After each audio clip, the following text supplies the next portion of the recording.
fear. Here we are spending, this is what concerns me. Washington is on a spending spree on everything, and it's both the Republicans and the Democrats. Yeah. I would really, truly, you want to talk about stimulus, what we did in World War II, during World War II, when we said we're going to do the Manhattan Project, if we said we're gonna put all this money in a pile and we're gonna get the best minds and we're gonna come up with new energy or something that would fundamentally transform America and move her into the next generation, I'd be for it.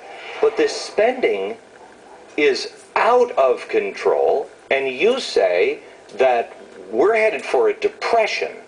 Do these two things look good to you? Put them together? No, they don't. Because, I mean, to try to spin your way out of this can't work. We have too much debt coming in. Our right. banking system lent against home prices that doubled or tripled in 5 years. The banks were already dead when that happened. We got the baby boom generation who's been growing, earning, and spending now for 25 years. We've been predicting will turn from spenders to savers. People aren't going to spend the money they give to stimulus, and the banks are destroying more money than they can create. So we're going to create a lot of debt here and not going to get much result. Okay. They're going to make it worse, I think. Okay.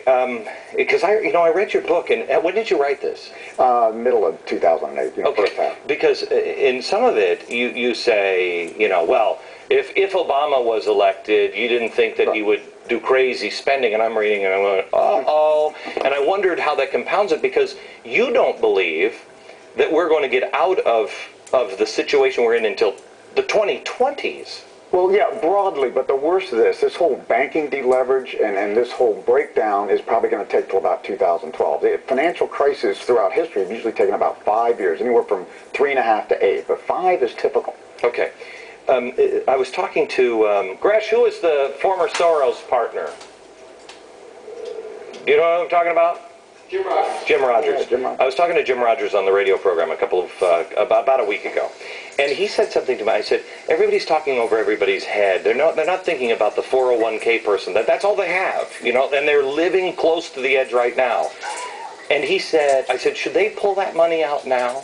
He said, no, wait until there's a spike in the market. Exactly. Then pull it out. Exactly. You explain this in your book, and I've put the two together, and it's kind of a frightening scenario because people are going to be convinced that we're out of this. Can you tell me what this cycle is? Well, again, we get this first downturn, massive stimulus. It won't work as well as people think, but there'll be hope that it will later this year. So the markets are likely to bounce in the summer. I think we're getting near a bottom here, not quite, but very close. They bounce, let's say, into July, August. We're telling people, get out. Even if they say turning around, economists say, no, it's not going to turn around. By late this year, next year, we're going to go deeper down. Okay. I just was with Neil Cavuto a few minutes ago, and he said, Glenn, you're talking us down. You're making things worse. It's reality. I mean, people need to understand that this crisis, again, housing has to go down 50% just to get back down to reality where the next generation young people can afford a house again. It's crazy. We are borrowing money, adding trillions to already 10 trillion deficit and 50 trillion in unfunded liabilities for Medicare, Social Security, Medicaid.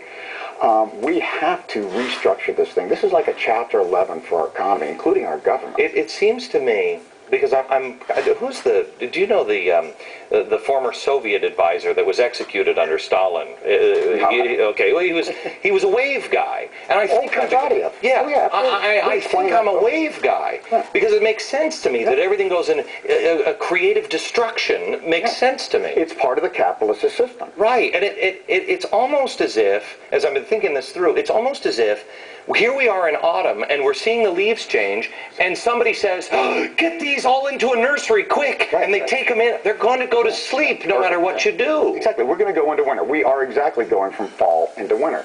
We do this every 80 years in modern times. When Kondratev was around, it was every 60 years. It was 2 30-year commodity cycles. What we show in the book, now we have these 40-year generation cycles that have become more key now that we have middle-class citizens driving our economy and free market capitalism. Do we kill the trees then? Do we have a harder time getting them back to life if we drag them into a nursery? No, that's what actually we need.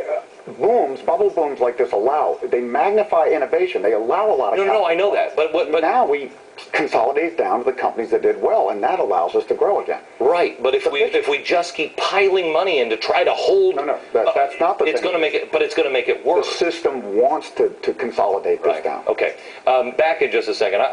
We want to talk about selling your house, because I know you're on that. And if you didn't hear what Warren Buffett said today, oh, this isn't really good. That's coming up in just a second. Stand by.